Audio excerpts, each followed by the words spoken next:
लालू की आत्मा को बुलाया गया। राबड़ी बोली, कैसे हैं लालू जी आप?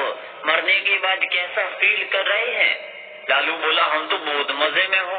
ना पॉलिटिक्स, ना कोई चारा घोटाला, ना कोई चिल्पो। यहाँ हरे भरे खेत, साफ हवा और बिल्कुल शांति का माहौल है।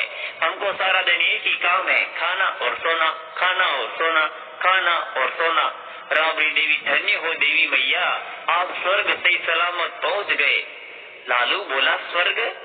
हम तो यहाँ पंजाब में भैंस का जन्म लियो हूँ।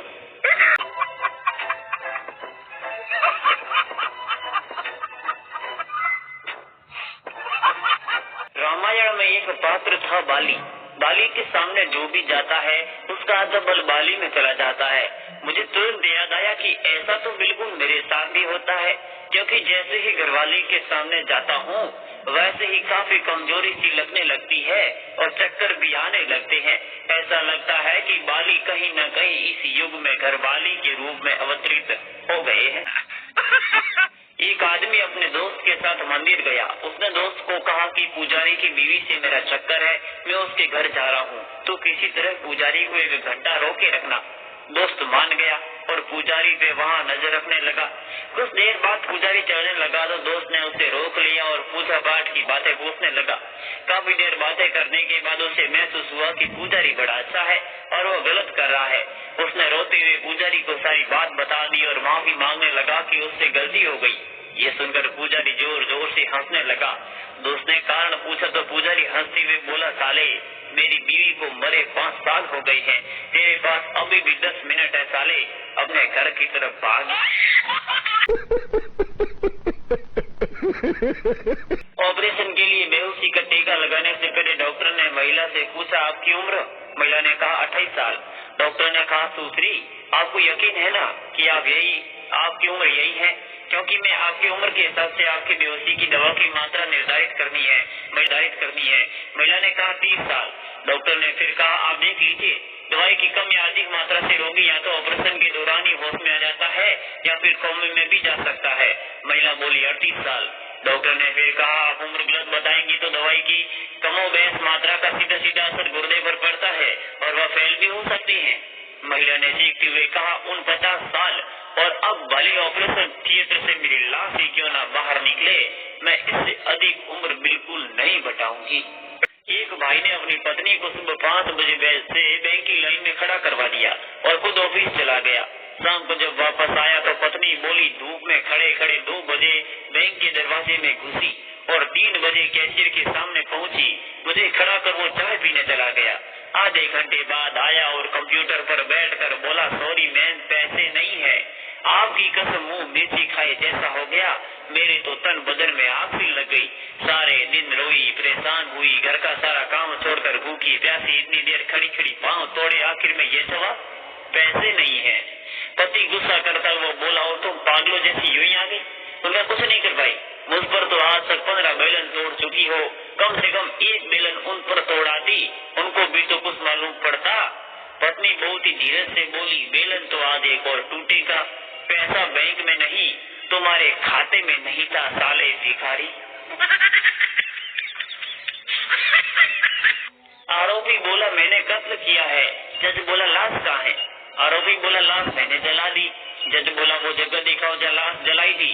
आरोपी बोला, मैंने वो सारी जमीन खोद दी। जज बोला, तो खोदी हुई मिट्टी की तरह। आरोपी बोला, उसकी मैंने ईंटें बना दी। जज बोला, वो ईंटें दिखाओ। आरोपी बोला, मैंने उनसे मकान बना लिया। जज बोला, वो मकान किधर है? आरोपी बोला, मकान भूकंप से गिर गया। जज बोला, तो मतलब मलबा किधर है? आरोपी बोला, वो मैंने बेच दिया। जज बोला, किसको बेचा? आरोपी बोला, पड़ोसी को। जज बोला, पड़ोसी को बुलाओ। आरोपी बोला, वो मर गया। जज बोला, किसने मारा? आरोपी बोला, मैंने मारा। जज बोला, तो लाश किधर है? आरोपी बोला, लाश मैंने जला दी। जज बोला, अबे उल्लू के पटे, तूने मर्डर किया है या सर्जिकल अटैक किया है? हत्या को कबूल भी किए जा रहा है और कोई सबूत भी नहीं दे रहा।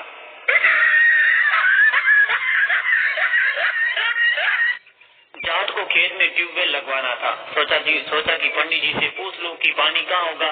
पंडित जी ने सारे खेत में घूमकर एक कोने में हाथ रख दिया और बोला कि यहाँ ट्यूबवेल लगा ले, और 1100 रुपए ले लिए। जाट बेचारा बुरे बुरे स्वभाव का था। पंडित जी से बोला, मैं बहुत खुश हूँ, मेरे घर खाना खाने आओ। पंडित जी ने सोचा कि फंस गई स्वामी, आज तो हाँ कर दी। जाट घर जाकर अपनी पत्नी से बोला, पंडित जी जीवन आवेंगे, पकवान बना ले और एक कटोरी में नीचे देसी घी और ऊपर चावल डाल देना। पत्नी बोली कि घी तो ऊपर होता है। जाट बोला कि आज तो घी नीचे रखिए। पंडित जी आ गए और चावल वाली कटोरी देखकर बोले, बेटा इसमें घी तो है ही नहीं। जाट ने चप्पल निकाल के एक धरी पंडित के कान के नीचे और बोला, तने खेर में 250 फुट नीचे का पानी देख लिया, कटोरी में 2 इंच नीचे घी ना देखा।